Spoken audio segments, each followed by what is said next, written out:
As the cost of living crisis continues and the Tory government struggle to maintain public support, Rishi Sunak has come up with a classic Tory tactic of distraction and nanny state.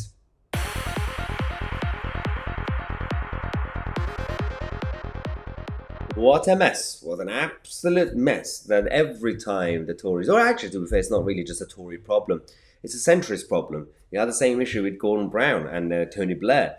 Centre-left and centre-right governments, when they struggle to maintain support, they go with security, strong and stable, authoritarianism, a nanny state, because the state is here to help you. The state is here to protect you, save you from yourself, because you are an idiot and you can't decide for yourself. So we will decide for you.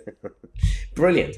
It creates that lazy and complacency when it comes to the, intellectual laziness as well as societal laziness. This is about Rishi Sunak's new distraction to talk about gambling, which is, of course, old as an addiction becomes a huge problem. And of course, there will be a lot of people in this country. It's a classic Western European culture, and say they go with intent rather than outcome of any policy or idea. Intention matters more clearly than the actual outcome. So they say, well, if you don't take the knee, that means you don't like people with different skin tone, skin color. If you don't have this policy of some sort of universal credit specific policy, that means you want people to die on the streets. If you want to reform the NHS, you want people to die on the streets. If you don't want this version of nanny state to sort out gambling, that means you want people to get addicted to gambling. That's not true, is it? Now, there has been an issue, especially when it comes to gambling and the actual adverts online and on TV. And since 2005, it's gone up. We know that, especially when it comes to Premier League football games. And now, Rishi Sunak and his government are using these latest stats as they're coming from Public Health England from 2018, by the way. Public Health England. Oh, God, do you remember that beauty? They are using this to create an atmosphere of fear. Because when you have fear, people would choose security over liberty.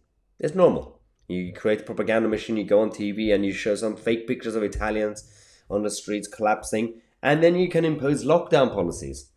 This is a classic fear tactic that nanny statists, politicians and governments always use, and people always fall for it. Always. Since the ancient times until now, we always fall for it. We say, well, national security concerns, let's do this. Oh, public health concerns, let's do this. Oh, well, I just saw someone getting mugged on the street, so that means the whole country is going down.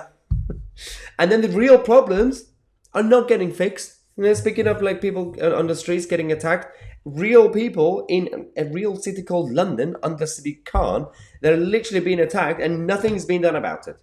Real crises and real fears are not being treated because, again, it's best not to fix it. It's best to keep that fear around so you could just keep using it for authoritarian reasons.